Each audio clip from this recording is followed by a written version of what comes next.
கைவிடப்பட்ட தனியார் நிறுவனங்கள் மேற்கொண்ட 89 வீடமைப்பு திட்டங்களுக்கு சிறப்பு பணிப்படை புத்துயிர் அளித்திருக்கிறது.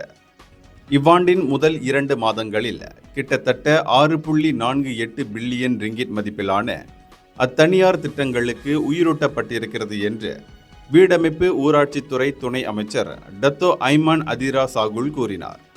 இந்த 89 தனியார் வீடமைப்பு திட்டங்களில் 82 திட்டங்களுக்கு சிசிசி எனப்படும் கட்டட நிர்மாணிப்பு நிறைவு தகுதி சான்றிதழ் வழங்கப்பட்டிருக்கிறது.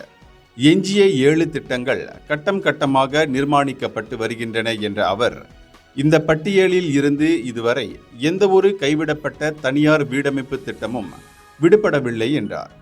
2025ஆம் ஆண்டு பிப்ரவரி மாதத்தில் நிர்மாணிப்பில் தாமதமடைந்த 230 தனியார் வீடமைப்பு திட்டங்களையும் 116 கைவிடப்பட்ட திட்டங்களையும் சிறப்பு பணிப்படை அடையாளம் கண்டு கண்காணித்தது என்றும் ஐமான் அதிரா தெரிவித்தார்.